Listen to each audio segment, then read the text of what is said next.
नमस्कार। बोधी वल्लरी की कक्षा में आप सभी का स्वागत है। आज का पाठ है लखनवी अंदाज द्वारा यशपाल। तो आइए पाठ शुरू करते हैं। लखनवी अंदाज के लेखक श्री यशपाल जी का जन्म सन 1903 में पंजाब के फिरोजपुर छावनी में हुआ।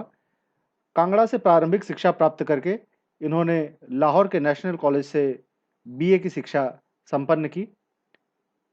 रचनाओं की यदि बात करें तो कहानी संग्रह के रूप में ज्ञानदान, तर्क का तूफान, पिंजड़े की उड़ान, वादुलिया, फूलों का कुर्ता आदि इनकी प्रमुख रचनाएं हैं। उपन्यास में झूठा सच से ये बहुत ज़्यादा प्रसिद्ध है। इसके अतिरिक्त अमिता, दिव्या, पार्टी कॉमरेड, दादा कॉमरेड, मेरी तेरी उसकी बात इनकी प्रसिद्ध रचनाओं में शुमार है। इनकी भाषा शैली की यदि बात करें तो इनकी भाषा शैली अत्यंत ही सहज, स्वाभाविक और सजीव है। इनकी हर रचना में एक चुभता हुआ व्यंग दिखाई पड़ता है, जो उनकी रचना को सार्थकता प्रदान करता है और सजीव बनाता है। इनकी मृत्यु सन 1976 ईस्वी में हुई।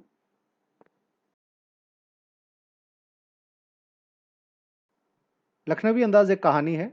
इस कहानी की शुरुआत एक रेल यात्रा से होती है। लेखक एकांत में कहानी रचना के संदर्भ में विचार करने के लिए एवं प्राकृतिक दृश्यों का मजा लेने के उद्देश्य से पैसेंजर ट्रेन के एक सेकंड क्लास का टिकट लेता है। यहाँ पर यह समझना आवश्यक है कि यह सेकंड क्लास आज का सेकंड क्लास नहीं था। पुराने ज़माने में सेकंड क्लास का टिकट महंगा होता था और लोग वहाँ एकांत का अनुभव करते थे, ज़्यादा भीड़ नहीं होती थी। लेकिन गाड़ी चलने पर लेखक देखते हैं कि उनकी सीट के सामने के बर्थ पर एक सज्जन पहले से बैठे थे, जो शक्ल और व्यवहार से, जो चेहरे मोहरे से लखनऊ के कोई शरीफ नवाब खानदान के दिख रहे थे। नवाब साहब की आंखों में मित्रता का कोई भाव लेखक को नहीं दिखाई दिया। उसके स्थान पर एक उपेक्षा का भाव दिखा दिया। इसे देखकर लेखक ने उनसे आंखें फेर ली। नवाब साहब ने अपने सामने तौलिए पर 2 खीरे रखे थे। अचानक नवाब साहब ने लेखक को आदाब करते हुए खीरा खाने का आमंत्रण दिया, जिसे लेखक ने बड़े सम्मान के साथ मना कर दिया। इसके बाद नवाब साहब ने दोनों खीरे उठाए, उन्हें धोकर तौलिए से पोंछा, फिर जेब से चाकू निकालकर खीरे के सिरे काटे, उन्हें गोद कर झाग निकाला तथा सावधानी से छीलकर तथा काटकर जीरा, नमक लगा और लाल मिर्च से बना हुआ एक मसाला छिड़क दिया। नवाब साहब ने एक बार फिर से लेखक को खीरा खाने के लिए आमंत्रित किया, लेकिन चूंकि एक बार वे मना कर चुके थे, इसलिए आत्मसम्मान की रक्षा के लिए उन्होंने फिर से इस प्रस्ताव को ठुकरा दिया, खीरा खाने से मना कर दिया। नवाब साहब ने एक लंबी सांस ली, एक फांक उठाकर होठों तक ले गए, उसे सूंघा। स्वाद के आनंद में स्वाद के आनंद की कल्पना में उनकी आंखें, उनकी पलकें मूंद गई। उन्होंने मुंह में भर आए पानी को गले से नीचे उतारा। एक एक करके इस प्रक्रिया को दोहराते हुए सभी फांकों को उन्होंने सूंघा और एक एक करके खिड़की से बाहर फेंकते हुए अंत में तौलिए से हाथ पोंछकर लेखक को इस तरह देखने लगे मानो कह रहे हो, देखा, यही है खानदानी रईसों का तरीका।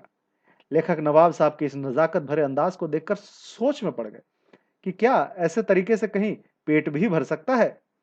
ठीक ऐसे समय में जब लेखक इस घटना के विषय में सोच रहे थे, नवाब साहब की ओर से भरे पेट के डकार की आवाज सुनाई पड़ी। नवाब साहब ने लेखक की ओर देखकर कहा, माफ कीजिएगा, खीरा स्वादिष्ट भले होता है, लेकिन इसे पचाने में पेट को काफी समस्या आती है। यह सुनकर लेखक को ज्ञान का आभास हुआ। उन्हें लगा कि खीरे की सुगंध तथा स्वाद की कल्पना से अगर पेट भर जाने की डकार की आवाज आ सकती है, तो बिना विचार, घटना और पात्रों के लेखक की इच्छा मात्र से नई कहानी क्यों नहीं बन सकती। यह इस कहानी का सार है। चूंकि यह कहानी लखनऊ की पृष्ठभूमि पर लिखी गई है, अतः इसमें उर्दू के काफी शब्दों का प्रयोग किया गया है तथा आंचलिक शब्दों की जटिलता भी है। इन कठिन शब्दों के अर्थ यहाँ दिए गए हैं। आप इसे ध्यान से देखें तथा इसे अपनी उत्तर पुस्तिका में जरूर लिखें, ताकि कहानी को शब्दशः समझने में आपको सहूलियत हो। लखनवी अंदाज कहानी को 2 मुख्य बिंदुओं में समझा जा सकता है, या यूं कहें कि इस कहानी के 2 आयाम हैं। पहला मुख्य बिंदु नई कहानी पर व्यंग करना है। मूल रूप से यह कहानी नई कहानी के लेखकों पर कड़ा प्रहार करती है। नई कहानी के लेखकों ने कथानक, पात्र तथा घटना को कहानी के लिए आवश्यक तत्वों के रूप में स्वीकार नहीं किया है। उनके लिए कहानी में उद्देश्य तथा जीवन में होने वाले संघर्षों का महत्व ज्यादा है। ऐसे में कहानी बिना इन तत्वों के भी लिखी जा सकती है, ऐसी नई कहानी के लेखकों की मान्यता है। लेकिन यशपाल चूंकि प्रगतिवाद से जुड़े हैं, इस कारण से इस विचार से वे बिल्कुल असहमत दिखाई पड़ते हैं। उनके अनुसार कहानी में कथा वस्तु या प्लॉट सबसे ज्यादा जरूरी है, सबसे ज्यादा महत्वपूर्ण है। यह प्लॉट घटनाओं के ऊपर आधारित होता है तथा चरित्रों के द्वारा ही व्यक्त होता है। इसी कारण उन्होंने नई कहानी पर अपनी कहानी लखनवी अंदाज के माध्यम से व्यंग किया है तथा नई कहानी की मान्यताओं को काल्पनिक, अवास्तविक तथा मिथ्या सिद्ध करने का प्रयास किया है। इस कहानी का दूसरा प्रमुख बिंदु यदि हम ध्यान से देखें तो वह बनावटी संस्कृति या दिखावटी संस्कृति पर व्यंग तथा विरोध है। लखनवी अंदाज कहानी एक तरफ जहां नई कहानी के ऊपर आघात करती है, आक्षेप करती है, वहीं दूसरी ओर वह सामंती बनावटी संस्कृति पर भी आघात करती है और विरोध करती है।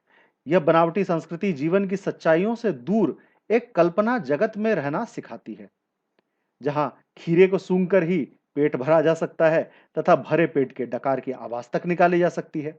यह तरीका एक नवाबी तरीका है। यह तरीका दिखावे की संस्कृति को व्यक्त करता है।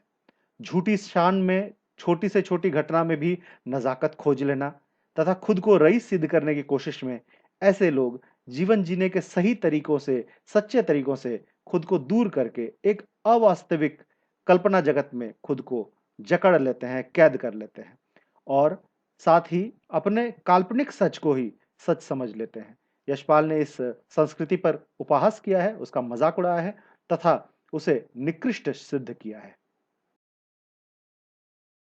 आइए अब पाठ से जुड़े हुए कुछ बोध प्रश्न देखते हैं।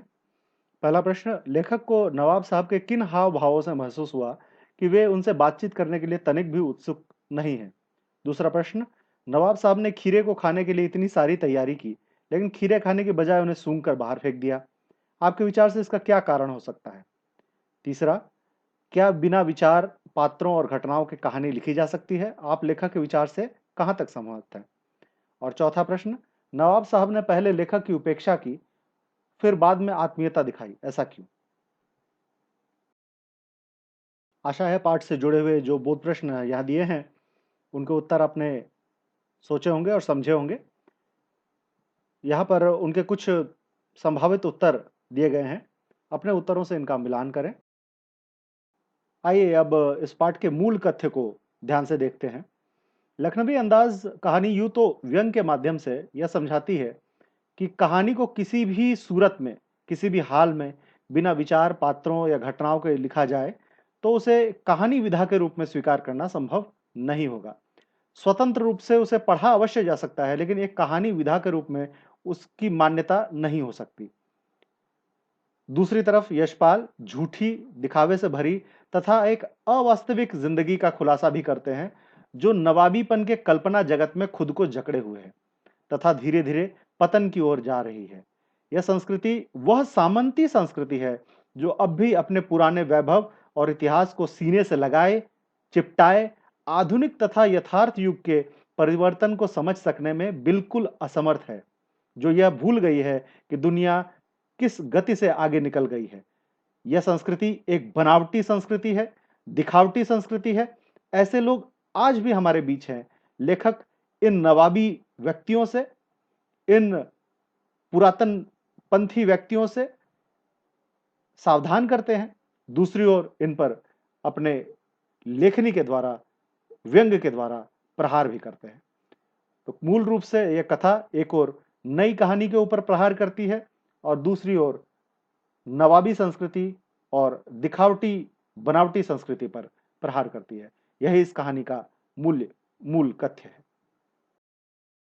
आइए पाठ की समझ को और ज्यादा सुदृढ़ करने के लिए और ज्यादा गंभीर सोच पैदा करने के लिए दिए गए पुनरावृत्ति प्रश्नों का अभ्यास करें। इन प्रश्नों के उत्तर आपको खुद लिखने हैं। अपनी उत्तर पुस्तिकाओं में इनके उत्तर लिखें और पाठ को उचित प्रकार से पढ़कर इन प्रश्नों के उत्तर अवश्य खोजें। पहला प्रश्न, लेखक ने नवाब साहब की तुलना नई कहानी के लेखकों से क्यों की है? दूसरा प्रश्न, पाठ के आधार पर नवाबों के स्वभाव पर अपनी राय रखिए। तीसरा प्रश्न, इस पाठ का अपने विचार से एक नया शीर्षक दें। और चौथा एवं अंतिम प्रश्न, नवाब साहब सेकंड क्लास से सफर क्यों कर रहे होंगे?